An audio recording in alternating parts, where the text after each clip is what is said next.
Noord-Korea is haast alle dagen in het nijs vanwege de nucleaire dreiging en spannings bij de Verenigde Staten.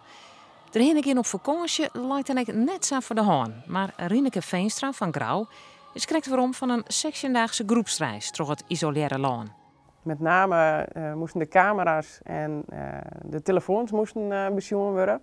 En alle tijdschriften en literatuur. Als we literatuur over Noord-Korea heen, dan mocht dat net maar het loon in.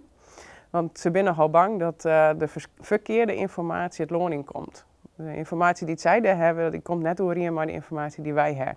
En dat begint allemaal in plattegrond. De kaart van Noord-Korea zelf, ziet er ook uit als onze kaart van Noord-Korea. Spontane acties en vrij omrennen winnen er net bij. We hebben 2 weken lang in Noord-Korea zelf reisd. We hebben een eigen bus en bij die bus zitten 2 lokale reisbegeleiders van de KITC, dat is de Koreaanse reisorganisatie. En er zit een voor in de bus en een achter in de bus en die houden je de hele tijd in de gaten. Veenstra had toch een reis een positieve beeld gekregen van Noord-Korea, al weet ze net als ze het wierengezicht van het land zien had. Het is een sletten mierskip met eigen ideeën.